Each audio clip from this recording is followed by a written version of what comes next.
ഈശോ മിശിഹായ്ക്ക് സ്തുതിയായിരിക്കട്ടെ. കഴിഞ്ഞ ഒരാഴ്ചക്കാലം സർവേശ്വരൻ അതിശയകരമായി നമ്മളെ വഴി നടത്തിയതിന് ദൈവത്തിന് നന്ദി പറയുകയും നാളത്തെ വിശുദ്ധ ദിവസത്തിനായി നമുക്കൊരുങ്ങുകയും ചെയ്യാം.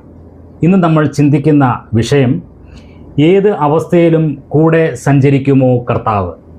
ഇന്ന് നമ്മൾ ചിന്തിക്കുന്ന ദൈവവചനം വിശുദ്ധ ലൂക്കോസ് എഴുതിയ സുവിശേഷം 24-ാം അധ്യായം 13 മുതൽ 35 വരെ ഉള്ള വാക്യങ്ങളാണ്. ഈ വാക്യത്തിൽ എഴുതിയിരിക്കുന്ന എമൗസിലേക്ക് യാത്ര ചെയ്യുന്ന ശിഷ്യന്മാർക്ക് കർത്താവ് പ്രത്യക്ഷനാകുകയും, പക്ഷേ ആ ശിഷ്യന്മാർ അറിയുന്നില്ല ഇത് കർത്താവാണെന്നും അവരോട് കൂടുതൽ നേരം സംസാരിക്കുകയും വചനം പറഞ്ഞു കൊടുക്കുകയും അവരോടൊപ്പം അത്താഴത്തിനിരിക്കുകയും ആ സമയത്ത് കർത്താവ് അപ്പമെടുത്ത് പ്രാർത്ഥിച്ച് അവർക്ക് നുറുക്കി കൊടുത്തപ്പോഴാണ് അവർ മനസ്സിലാകുന്നത് ഇത് കർത്താവാണെന്ന്. ലൂക്കോസിൻ്റെ സുവിശേഷത്തിൻ്റെ ഒരു പ്രത്യേകത എന്ന് പറഞ്ഞാൽ ഇത് മുഴുവൻ യെരുശലേമിലേക്കുള്ള യാത്രയാണ്. ഈ രണ്ട് ശിഷ്യന്മാരും ദിശ തെറ്റി സഞ്ചരിക്കുന്ന ശിഷ്യന്മാരാണ്. ഞാനത് പറയാൻ കാരണം, കർത്താവ് ശിഷ്യന്മാർക്ക് മുന്നറിയിപ്പ് കൊടുത്തിട്ടുണ്ട്, പരിശുദ്ധാത്മാവിനെ സ്വീകരിക്കാതെ നിങ്ങൾ യെരുശലേം വിട്ട് പുറത്തു പോകരുത് എന്ന് നിർദ്ദേശം കൊടുത്തിട്ടുണ്ട്. ഈ വാക്യത്തിൽ എഴുതിയിരിക്കുന്നു, യെരുശലേമിൽ നിന്നും 7 നാഴിക ദൂരമുള്ള എമൗസിലേക്ക് എന്ന ഗ്രാമത്തിലേക്കാണ് അവർ യാത്ര ചെയ്യുന്നത്. അവർ തെറ്റായ ദിശയിലേക്കാണ് യാത്ര ചെയ്യുന്നത്. കർത്താവിൻ്റെ വാക്ക് അനുസരിക്കാതെ അല്ലെങ്കിൽ അത് കൂട്ടാക്കാതെ അവർ യാത്ര ചെയ്യുക എന്ന് വേണമെങ്കിൽ നമുക്ക് പറയാം. അത് ചിലപ്പോൾ അവരുടെ ആ ഒരു സാഹചര്യത്തിലാണ്, അവരുടെ വിഷമത്തിലാണ്, അവരുടെ നിരാശയിലാണ് അവർ സഞ്ചരിക്കുന്നത്. ഈ വചനം വായിക്കുമ്പോൾ ഇത് നമ്മളോട് സംസാരിക്കുന്നതും ഇങ്ങനെയാണ്. നിങ്ങളും അല്ലെങ്കിൽ നമ്മളും പല പ്രാവശ്യം ഇതുപോലെ സഞ്ചരിച്ചിട്ടില്ലേ? തെറ്റായ ദിശയിലേക്ക് നമ്മൾ സഞ്ചരിച്ചിട്ടില്ലേ? കർത്താവിൻ്റെ വഴി വിട്ട്, കർത്താവ് പറയുന്ന വഴി വിട്ട് അനുസരിക്കാതെ തെറ്റായ വഴിയിലേക്ക് നമ്മളും സഞ്ചരിച്ചിട്ടില്ലേ? ഇതിനകത്ത് 15ഉം 16ഉം വാക്യങ്ങളിൽ എഴുതിയിരിക്കുന്നത്, സംസാരിച്ചും തർക്കിച്ചും കൊണ്ടിരിക്കുമ്പോൾ യേശു താനും അടുത്ത് ചെന്ന് അവരോട് ചേർന്ന് നടന്നു. അവനെ അറിയാത്തവണ്ണം അവരുടെ കണ്ണ് നിരോധിച്ചിരുന്നു. POC ബൈബിളിൽ കണ്ണ് മൂടപ്പെട്ടിരുന്നു എന്നാണ് എഴുതിയിരിക്കുന്നത്. അത് കുറച്ചുകൂടെ നമുക്ക് വ്യക്തമാകും. കണ്ണ് മൂടപ്പെട്ടിരുന്നു.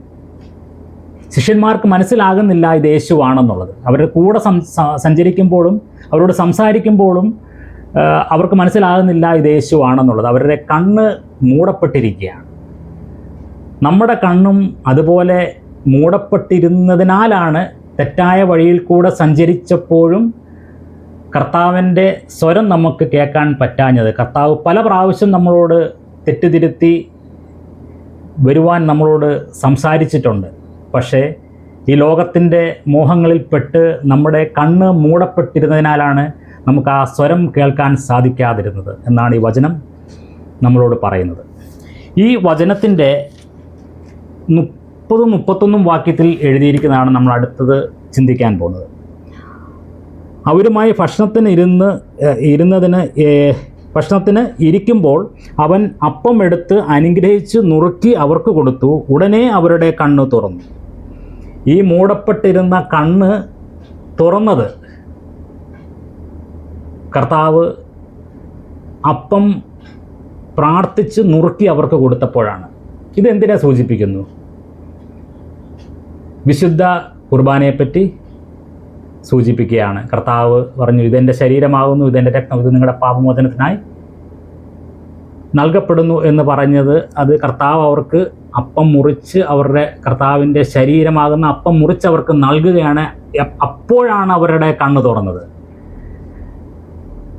ഈ കണ്ണ് തുറന്നു എന്ന് പറയുന്നത് പഴയ നിയമത്തിൽ നമ്മൾ പോവുകയാണെങ്കിൽ ഉൽപ്പത്തി പുസ്തകത്തിൽ നമ്മുടെ പൂർവ്വ മാതാപിതാക്കളുടെ കണ്ണ് തുറന്നു എന്ന് നമ്മൾ വായിച്ചിട്ടുണ്ട്. അതായത് ആദ്യ പാപം ചെയ്തപ്പോൾ സാത്താൻ്റെ അനുസരിച്ച് ആ ഫലം കഴിച്ചപ്പോൾ അവരുടെ കണ്ണ് തുറന്നു എന്ന് എഴുതിയിട്ടുണ്ട്. അവിടെയും കണ്ണ് തുറന്നു, ഇവിടെയും കണ്ണ് തുറന്നു. പക്ഷേ അവിടെ കണ്ണു തുറന്നത് ദൈവ തേജസ് നഷ്ടപ്പെട്ടിട്ട് അവരുടെ കണ്ണുകൾ തുറക്കുകയായിരുന്നു. അവർ നഗ്നരാണെന്ന് അവർ തിരിച്ചറിയുകയായിരുന്നു. പക്ഷേ ഇവിടെ കണ്ണു തുറന്നത് രണ്ടാം മാതാവായ യേശു അവൻ്റെ ശരീരം നുറുക്കി കൊടുത്തപ്പോൾ അവരുടെ കണ്ണു തുറന്നു. ഇവിടെ അവരുടെ ആത്മീയ കണ്ണാണ് തുറക്കപ്പെട്ടത്. ദൈവത്തെ അവർ തിരിച്ചറിയുകയാണ് അവരുടെ കണ്ണ് തുറന്ന്. ഈ വചനം നമ്മളോട് പറയുന്നത് നമ്മുടെ കണ്ണും തുറക്കപ്പെടണമെന്നുണ്ടെങ്കിൽ വിശുദ്ധ കുർബാന ഒരുക്കത്തോടുകൂടി നമ്മൾ സ്വീകരിക്കണം. പല ആൾക്കാരും, ഞാൻ പോലും പല പ്രാവശ്യം ചിന്തിച്ചിട്ടുള്ള കാര്യമാണ്, എല്ലാ ആഴ്ചയിലും എന്തിനാണ് നമ്മൾ പള്ളിയിൽ പോന്ന് കുർബാന കൊള്ളുന്നത്? അതിൻ്റെ ആവശ്യമുണ്ടോ? വീട്ടിൽ ഇരുന്ന് പ്രാർത്ഥിച്ചാൽ പോരെ, വചനം വായിച്ചാൽ പോരെ, നല്ല കാര്യങ്ങൾ ചെയ്താൽ പോരെ എന്നൊക്കെ ഞാനും ചിന്തിച്ചിട്ടുണ്ട്. പക്ഷേ ഈ വചനം നമ്മളോട് പറയുന്നത് നിൻ്റെ കണ്ണ്, ആത്മീയ കണ്ണ് തുറക്കണമെന്നുണ്ടെങ്കിൽ, നിൻ്റെ ആത്മീയതയ്ക്ക് ഒരു പൂർണ്ണത വരണമെന്നുണ്ടെങ്കിൽ വിശുദ്ധ കുർബാനയിലൂടെ മാത്രമേ അത് സാധിക്കുകയുള്ളൂ. കർത്താവിനെ നമ്മൾ സ്വീകരിക്കുന്നത് നമ്മുടെ ആത്മീയ കണ്ണ് തുറന്നുകൊണ്ട് സ്വീകരിക്കുമ്പോൾ കർത്താവ് നമ്മളിൽ വസിക്കുകയാണ് ചെയ്യുന്നത്. കർത്താവ് ചെയ്തതുപോലെ നമുക്കും ഈ ഭൂമിയിൽ പലതും ചെയ്യാൻ സാധിക്കും. കർത്താവ് പറഞ്ഞ പല കാര്യങ്ങളും നമുക്ക് നിറവേറ്റാൻ സാധിക്കുന്നത് കർത്താവിൻ്റെ സാന്നിധ്യവും കർത്താവിൻ്റെ കൃപയും പരിശുദ്ധാത്മാവിൻ്റെ സഹായത്തോടു കൂടെ മാത്രമേ നമുക്ക് സാധിക്കുകയുള്ളൂ എന്നാണ് ഈ വചനം നമ്മളെ പഠിപ്പിക്കുന്നത്. നാളത്തെ വിശുദ്ധ കുർബാന നമ്മൾ സ്വീകരിക്കുമ്പോൾ നമുക്കുണ്ടാകേണ്ടിയ ഒരേ ഒരു പ്രാർത്ഥന, കർത്താവേ, നിൻ്റെ ശരീരവും നിൻ്റെ രക്തവും ഞാൻ സ്വീകരിക്കുമ്പോൾ അവിടുന്ന്